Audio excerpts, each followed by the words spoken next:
swallowed him up, and I didn't chew one bit. Then I flew off to find something bigger.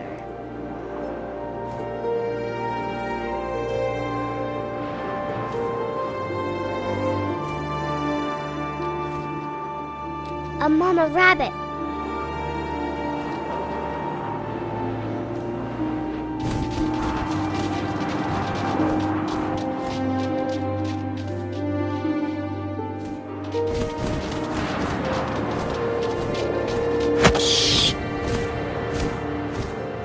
She was almost too big to carry. I started choking, but I couldn't stop eating. And suddenly, I was a shark!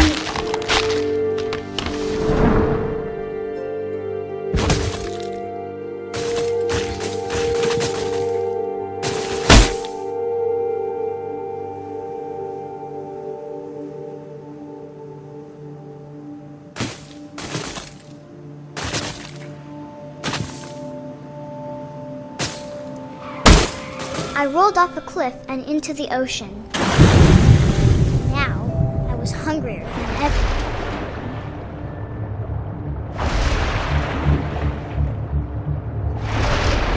I wanted fat, juicy seals.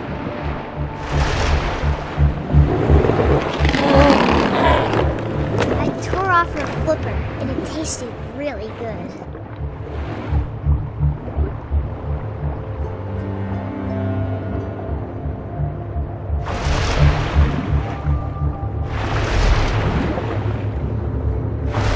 Grabbed on tight. When I was so hungry, I jumped out of the water. When I opened my eyes, everything had changed.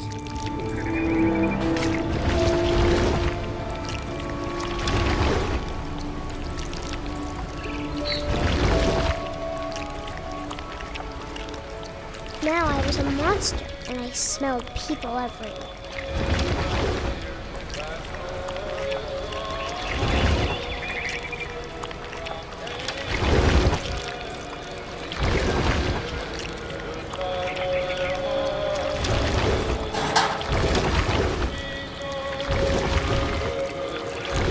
I was big, but I moved real quiet.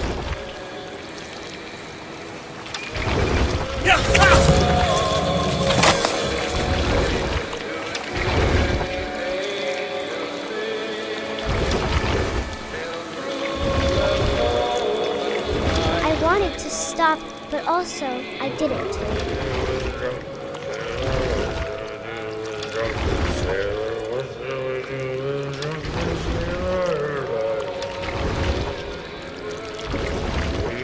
Belly with a rusty, belly with a rusty, belly with a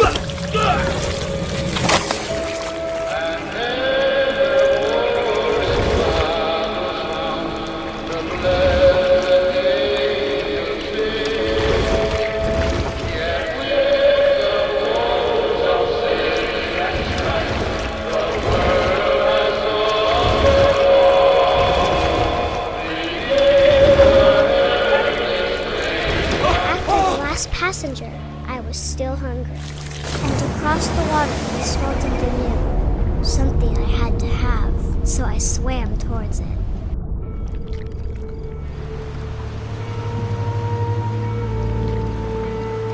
I slithered onto the sand, and the good smell went into an old pipe.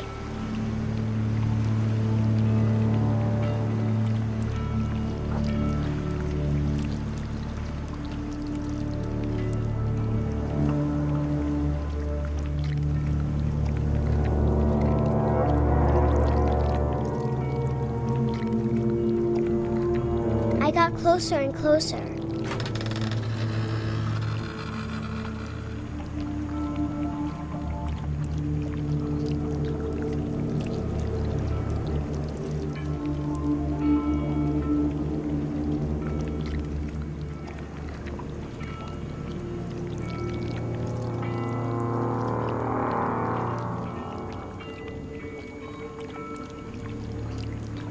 All my stomach started growling. And suddenly, That was me again. I held my breath for a long time, but I couldn't hear anything. I think it's waiting for me to fall asleep. But it's not going to wait much longer. It needs to feed, and we both know I will be delicious.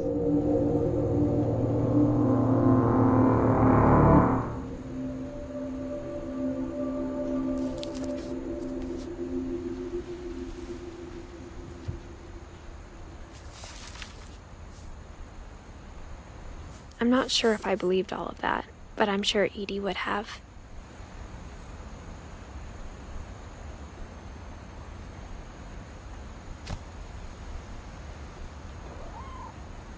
But my mom never told me any of these stories. Edie would have, but Mom didn't like bringing up the past. Though, when we adopted a stray kitten, she was the one who named it Molly.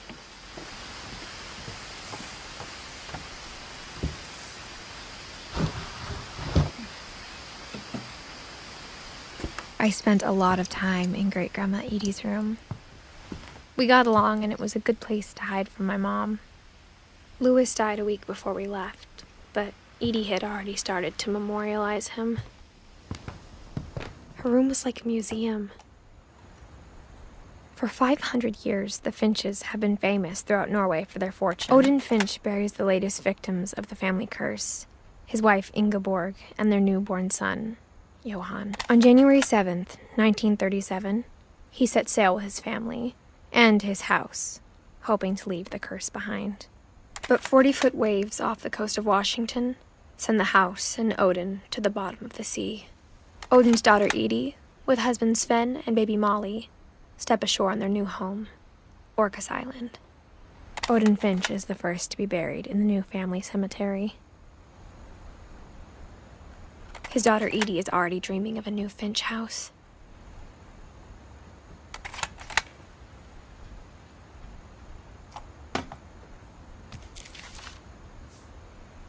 Whatever's wrong with this family, it goes back a long ways.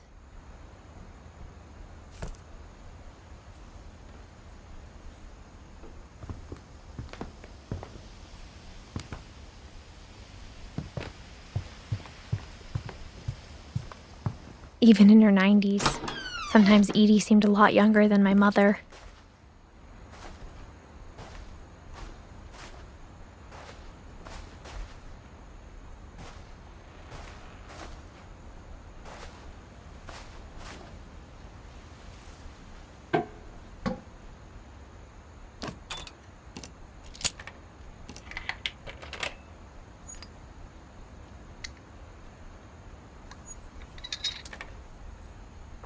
There's a secret in this bathroom.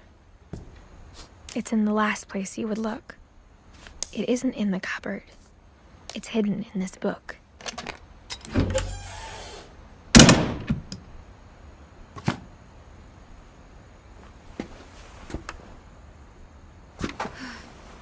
Sven gave Sam an old camera he'd refurbished. He never put it down.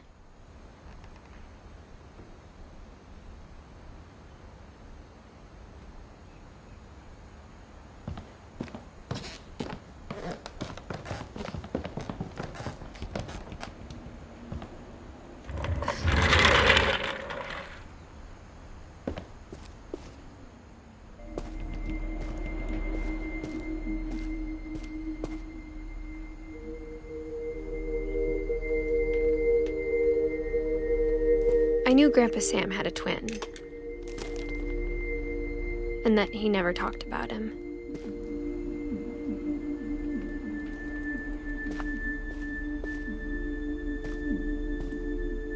I guess my grandpa didn't like history any more than my mom did.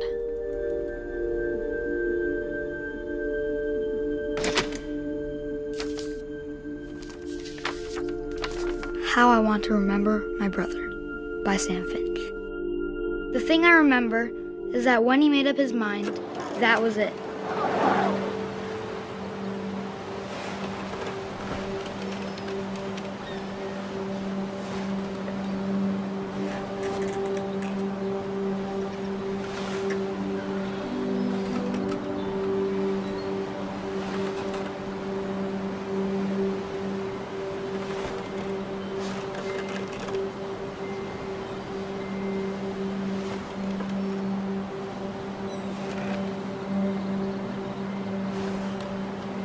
My brother said he'd die before he ate another mushroom. And he did.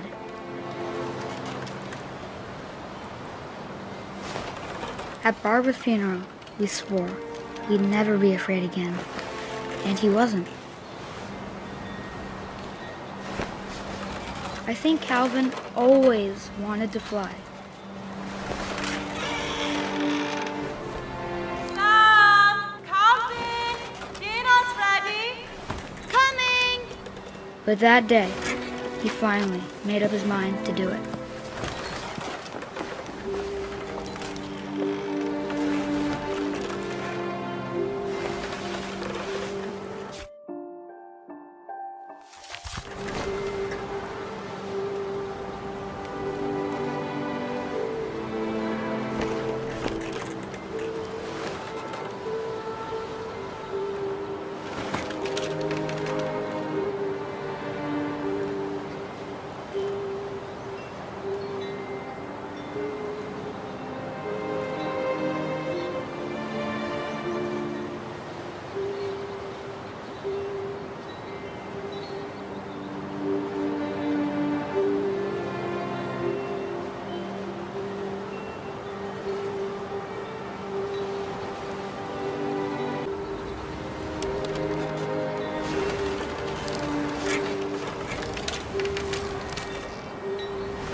Maybe if I hadn't said that.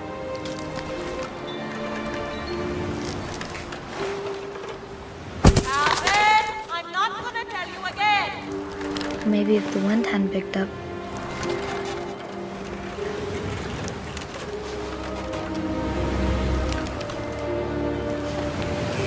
Then maybe he'd still be here. But I doubt it.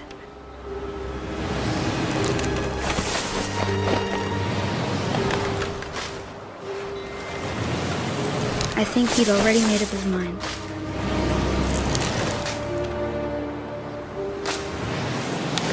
That's what I want to remember about my brother.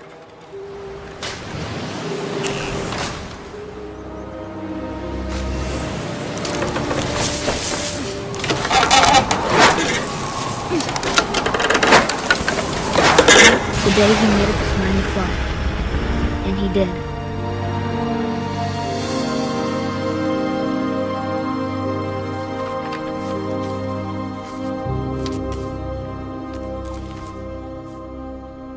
Calvin's story felt strangely familiar. When I was younger, I remember trying to do the exact same thing.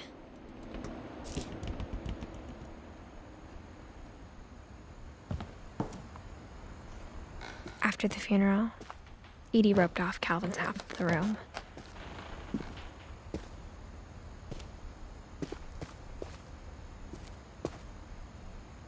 Mom said Grandpa Sam enlisted at 18 and never set foot in the room again.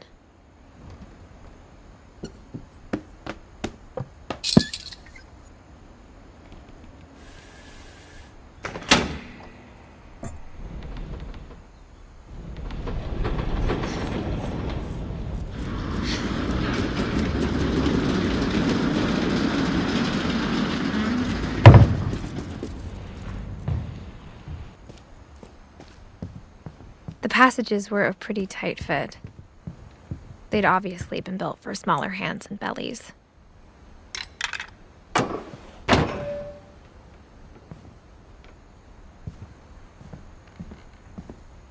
Edie's father, Odin, built the original house. Whenever people ask me about my family, the first thing they always want to know about is Barbara.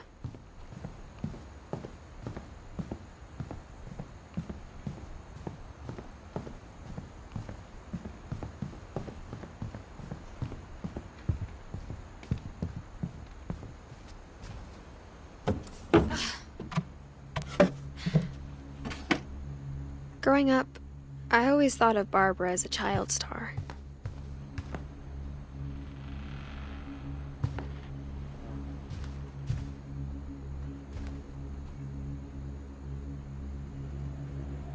I never thought about how hard it must have been for her afterwards.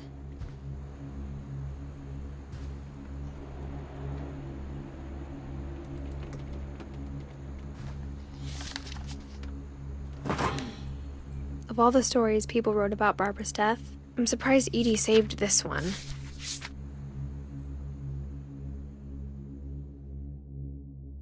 Old Jack here with another ghastly tale inspired by America's most unfortunate family. I'm calling it The Surprise Ending of Barbara Finch.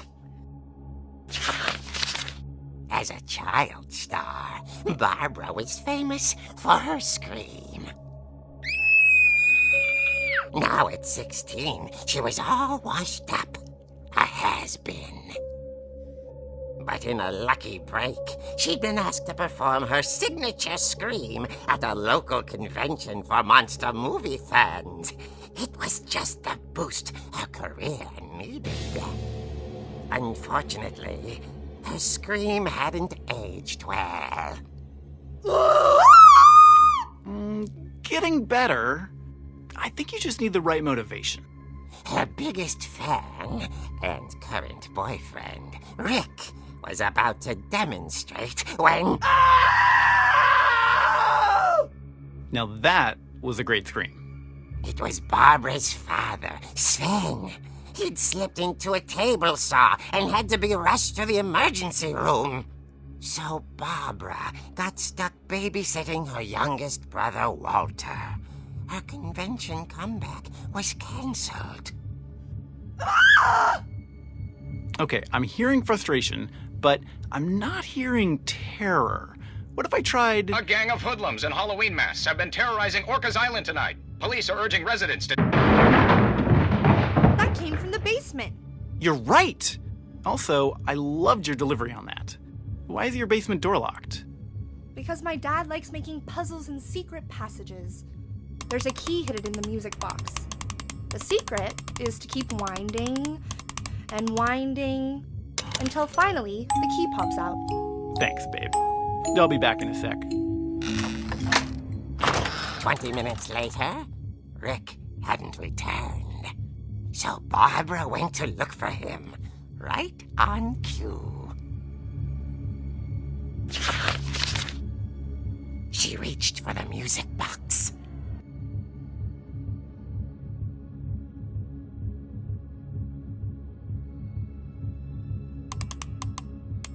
And as she wound the key, she listened for Rick, but the house was silent.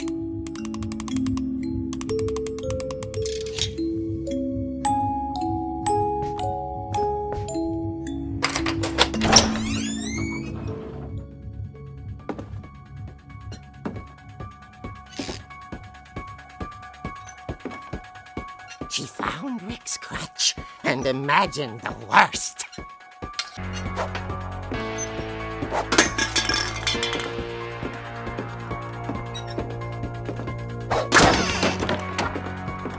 The gang's leader is the infamous Hookman killer, Dr. Carl Hamill, who impaled and then ate his family 10 years ago tonight.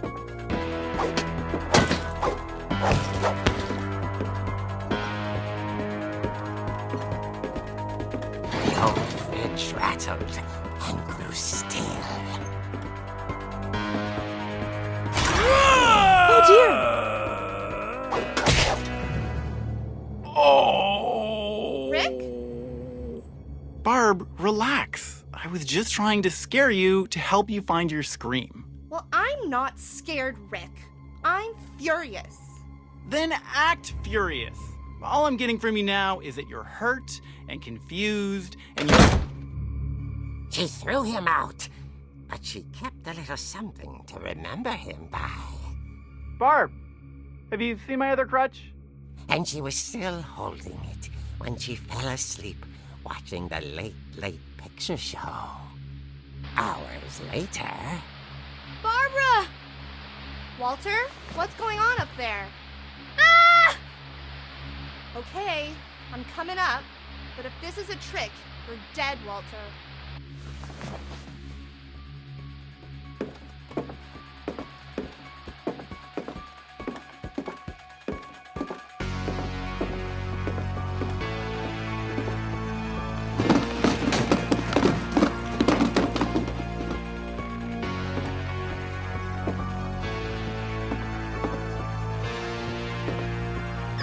Walter, are you there?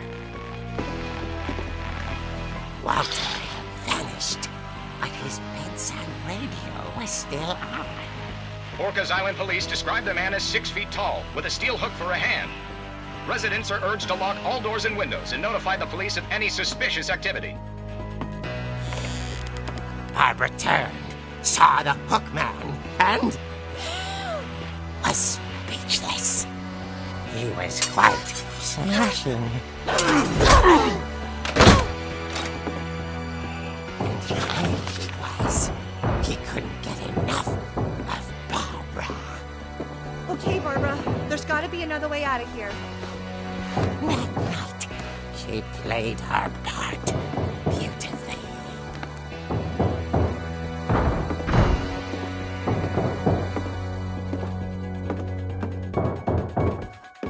She thought about abandoning Walter, but just couldn't do it.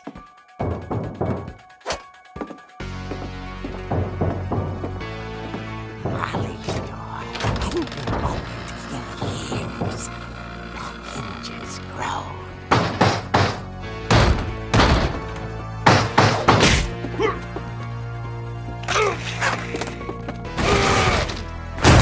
He wasn't moving, but she sensed the story might not be over yet.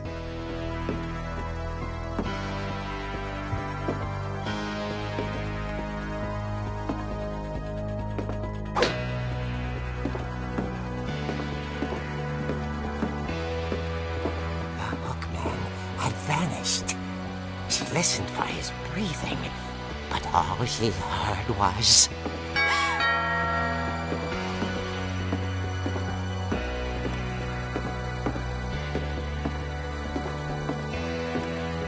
At the door, she heard whispering. It was coming from inside the house.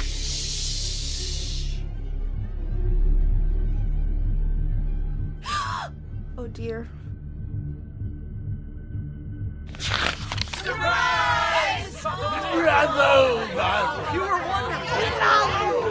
monsters had come to surprise her.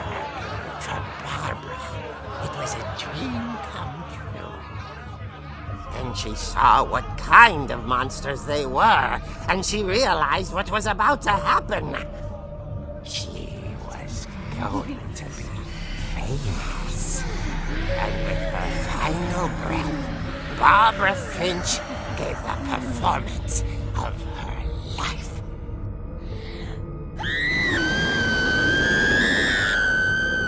I wasn't there myself, but I hear Barbara was magnificent. Poor girl. She had a taste for stardom. But unfortunately, so did her fans. Of course, the police blamed it all on poor Rick, who disappeared the same night. And little Walter? Hiding under his bed the whole time. He took it all pretty hard, but that's another story. As for Barbara, tucked inside the music box is all they ever found of her. Her ear. Now that's what I call a real eerie tale.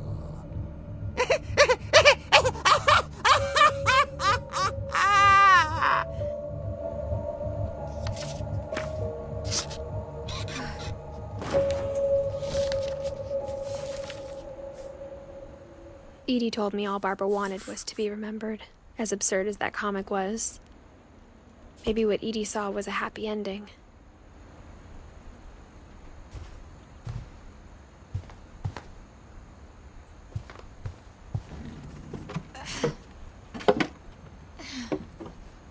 I guess now I know why Mom didn't like me playing with the music box.